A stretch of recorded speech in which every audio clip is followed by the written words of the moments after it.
네, 노동자 사망 사고와 같은 중대재해가 발생하면 사업주나 경영 책임자에게 책임을 물어 처벌하는 중대재해처벌법이 내년 1월 27일부터 시행이 되죠. 그래서 정부가 이 구체적인 시행 방안을 담은 시행령을 어제 국무회의에서 통과를 시켰는데요. 근데 통과 후에 노사 양쪽에서 모두 좀 불만의 목소리가 터져나오고 있다고 합니다. 이 문제 어떻게 봐야 되는 건지 정의당의 강은미 의원 연결해서 함께 짚어보도록 하겠습니다. 나와 계시죠? 네, 안녕하세요. 네. 정의당 강은미입니다. 네, 일단 그냥 총평부터 한번 여쭤볼게요. 어떻게 평가하십니까, 이 시행령? 네, 중대재해를 예방할 수 있는 방호복을 만들어 달라고 했더니 간신히 거칠 수 있는 누더기 옷을 만들어 놓은 거 아닌가 하는 생각이 들고요. 시행령도 그렇다는 겁니까? 시행령도? 네, 그렇습니다. 오, 그래요? 그러니까 있기는 하겠지만 실제로 정말 중대재해를 예방할 수 있겠냐라고 하면 그 부분은 많이 미흡하다고 보입니다. 근데 지금 노사가 완전히 평가가 극과 극인 게 한국경영자총협회 경총은 경영 책임자가 준수해야 할 의무 내용 등이 무엇인지 구체적으로 명시되지 않아서 문제다. 불명확성이 문제다. 이렇게 비판을 한 반면에 민주노총이나 참여연대 등에서는 기업과 경영 책임자에게 면죄부를 주려는 독소 조항과 규제 조항을 만들었다. 또 이렇게 혹평을 했거든요. 뭐가 맞는 이야기입니까?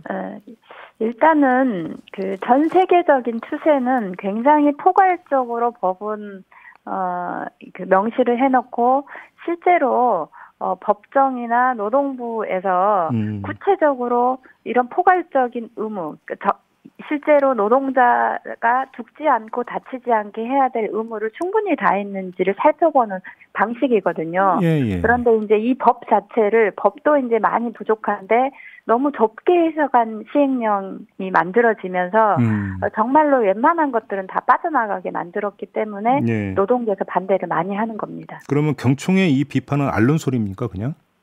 네. 그 정말 그야말로 우는 소리를 내고 있는 거 아닌가 싶고요.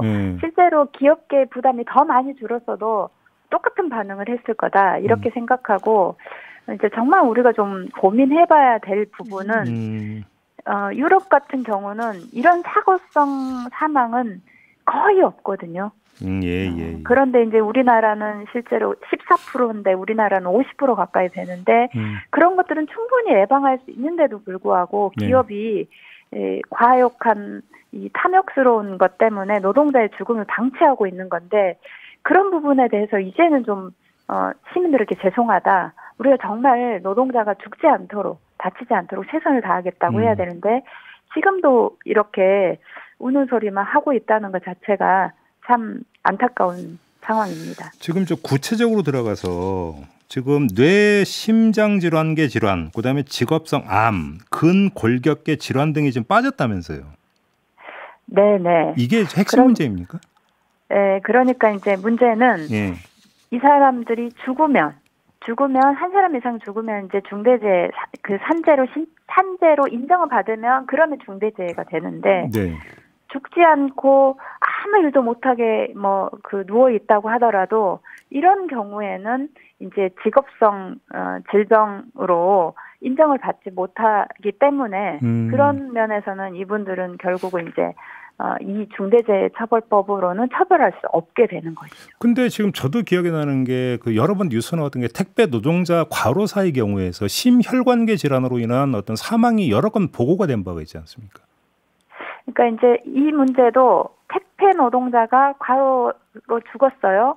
근데 이 과로가 이 업무하고 관계되는 거다. 그래서 산재 신청을 해서 산재 인정을 받으면 이건 중대재해가 되는데 과로로 쓰러졌는데 죽지 않고 실제로 이제 내시경이 심각한 상황이어서 아예 반신을 못 쓰게 되거나 어쨌든 살아 있다. 그러면 이거는 아예 그 처벌 대상이 되지 않는 거죠. 그때는 또 중대재해로 보지 않는다라는 거예요, 그러면? 네, 그렇죠. 중대재해로 아예 보지 않는 겁니다. 도대체 무슨 기준이 그런 거예요? 네, 그래서 이제 저희가 이야기할 때는 산업안전보건법에는 같은 질병으로 같은 사업장에서 3명 이상 3개월 이상 진단을 받았을 때 여기는 중대재해로 명시가 돼 있거든요.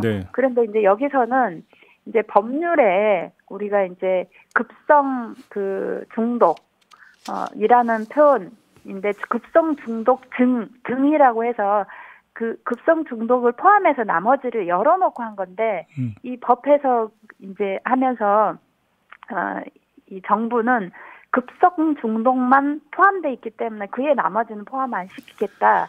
이렇게 이제 굉장히 법을 좁게 해석하면서 그에 나머지를 아예 포함 안 시킨 상황이라 특히 이제 우리가 우려하는 것은 지금 그 과로사가 굉장히 많아지고 있고 실제 사망까지 이르지 않더라도 네. 뇌신혈관계 질환으로 쓰러져서 아예 노동력이 회복되지 못하는 사람들이 많이 있는데 네. 그리고 이제 직업성 암인 경우에도 암으로 사망하면 그러면 중대재해로 처벌받는데 암으로 사망하지 않고 뭐 이렇게 거의 아무것도 못하면서 치료 중이에요. 그러면 이분은 또 중대재해로 처벌할 수 없는 상황인 거죠. 그러니까 이런 것이 좀 심각하고 아시겠지만 최근에 학교급식 노동자들 그 폐암으로 상당히 많은 분들이 지금 집단 직업병 신청을 했거든요. 47분이 신청하셨는데 이런 경우에도 실은 교육부가 제대로 조치를 안 해서 발생한 일인데 이런 문제도 어떻게 처벌할 수 없는 상황이 되는 거죠. 하나만 더요. 그 재해 예방에 필요한 적정 인력도 구체적으로 기재하지 않았다고 하는데 맞습니까? 뭐 2인 1조 이런 식으로 이게 기재가 안 돼 있습니까? 네, 2인 1조와 가로사 예방을 위한 적정 인력 보장은 정말 꼭 필요하다고 봤거든요.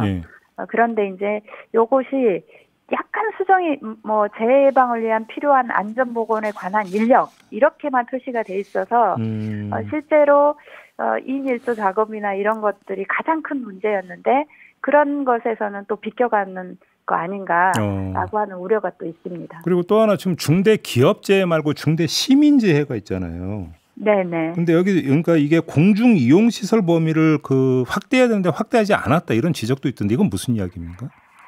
네, 이거는 이제 그 법 제정 자체의 한계가 있는데요. 그러니까 이제 철거하는 건물은 현재 이용하고 있는 건물이 아니지 않습니까? 그러니까 철거하는 건물에서 노동자가 사망을 했다. 그 건물 안에서 철거하는 노동자금 이건 중대재해인데 철거하는 건물 때문에 버스가 덮쳐가지고 버스에 있는 시민이 사망을 했는데 이분들은 버스를 이용해서 버스 자체에 결함이 있어서 사고가 났으면 이건 중대시민재해인데 그냥 건물이 붕괴돼가지고 된 거예요. 광주 경우 말씀하시는 거죠 지금? 네네 그렇죠. 그러니까 이것은 이제 중대시민재해에 들어가지 않는 법률의 한계가 좀 발생한 것이고 이제 그럼에도 불구하고 실제 좀 넓게 해석할 수 있지 않겠냐라고 해서 이 문제하고 그다음에 아시겠지만 판교에서도 한번 그 공연장을 구경하던 분들이 그 지하철 이렇게 환풍 시설에 올라가 있다가 떨어져 사망한 거. 맞아요.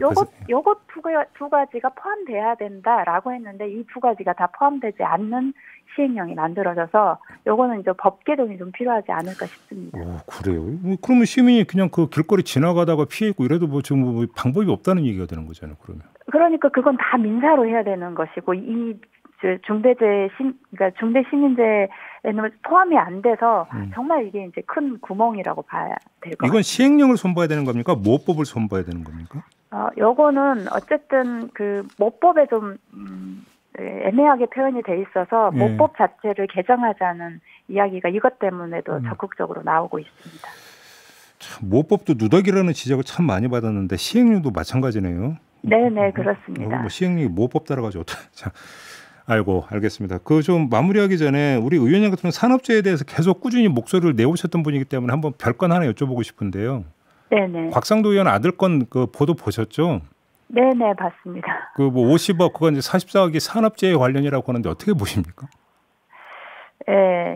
노동자가 사망을 해도 실제로 보상금은 1억 받기가 쉽지 않습니다. 그리고 사망을 했더라도 엄청난 다툼을 통해서 이제 일어나는 것이고요. 그런 면에서 실제 산업재해를 신청하지도 않았고, 그리고 이제 그런데 산업재해를 포함해서 그렇게 했다고 이야기하니까 실제로 산업재해를 당해서 가족이 사망했거나 또는 산업재해로 해서 아예 노동력이 영구히 상실된 이런 사람들 입장에서 봤을 때는 너무 등치가 막히는 그런 이야기가 아니었을까. 네. 아무리 이제 본인이 어쨌든 받은 돈이 부당한 게 아니라고 막 변명하는 것으로 했더라도 산업재해를 그런 방식으로 끼워 넣는 것은 산업재해를 당해서 사망한 유가족이나 실제 이 노동자들에게는 대단히 모렴치한 발언이다 이런 생각이 좀 들었습니다. 알겠습니다. 이렇게 마무리할게요. 고맙습니다, 의원님. 네, 감사합니다. 네, 정의당의 강은미 의원이었습니다.